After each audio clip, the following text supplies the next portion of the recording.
ভাবি শুনবেন না একটা কথা, শর্মের কথা। হাই হাই গো, আর মানি তো আসেনি একটু। কি কথা ভাবি কন কি?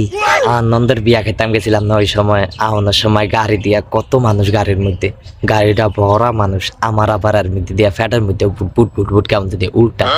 গরু গোস্ত খাইছি, তারপরে বিরিয়ানি সিরিয়ানি খাইছি, বুঝুনই তো। আমার টুক করিয়া গাফা আদায় অবস্থা। আর দেওয়ারে আবার আর হাসে। আর একটু হালকা আওয়াজ হয়েছে, একটু গন্ধ ছড়াইছে, আর ওই জলাবেরাম ফাটার তো গন্ধ ছড়াই গেছে। অনেক কয় কে দিছে হাত, আর দেওয়ার উড্ডা কয় আর ভাবি দিছে। আমি কই না, আমি দিই না, আমি এই কাম করি না, আল্লাহ সুবহান কিলা কয়। আর দেওয়ার কয় আমি শুনছি আমার হাসে দিয়ে টুক করে আওয়াজ হয়েছে, আপনি তো দিছে। দেখছে দিলামটা এই দেওয়ারটা আমারে কি একটা ঘটনা ঘটা দিল। ব্যাকের সামনে পেঁয়াজ যতীন একটা হাওয়ায় অবস্থা, মানে এটা চুপ করে থাকলে তো আমার মানিজ্যটা যাইতো না। এই দেওয়ার লিয়া কিনা করছি। ওই সময় ফেমিকার লগে কথা কইতেও টেয়া নাই, আমি মোবাইলেও রিচার্জ করে দিছি। তুই দেওয়ার রাজ্যে আমার মানিজ্যত খেতে